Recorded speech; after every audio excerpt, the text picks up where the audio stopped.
Nangangailangan ba kayo ng airtime load?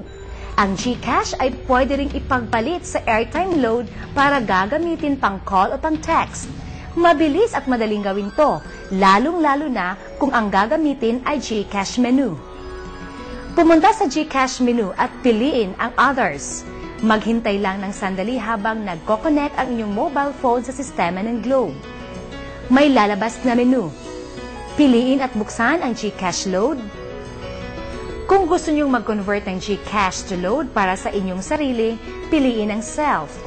Kung gusto nyo namang magpadala ng load sa iba, piliin ang Others. Ipasok ang inyong 4-digit MPIN. May lalabas na mga halagang pagpipilian. 25 pesos ang pinakamaliit at 500 pesos naman ang pinakamalaki. Piliin yung halagang gusto nyong ipa-convert na GCash sa airtime load. Kung magpapadala ng load sa iba, ipasok ang mobile phone number ng inyong padadalhan ng load. Kung ang load ay para sa inyong sariling cellphone, hindi kailangang gawin ang hakbang na ito. May matatanggap kayo na text patunay na matagumpay ang inyong load mula sa GCash balance nyo. Kung pinadala nyo sa iba ang load, kayo ay tatanggap rin ng confirmation message bilang katunayan sa ganitong transaksyon. Iba na talaga ngayon ang ibig sabihin ng SMS, hindi na lang short messaging service.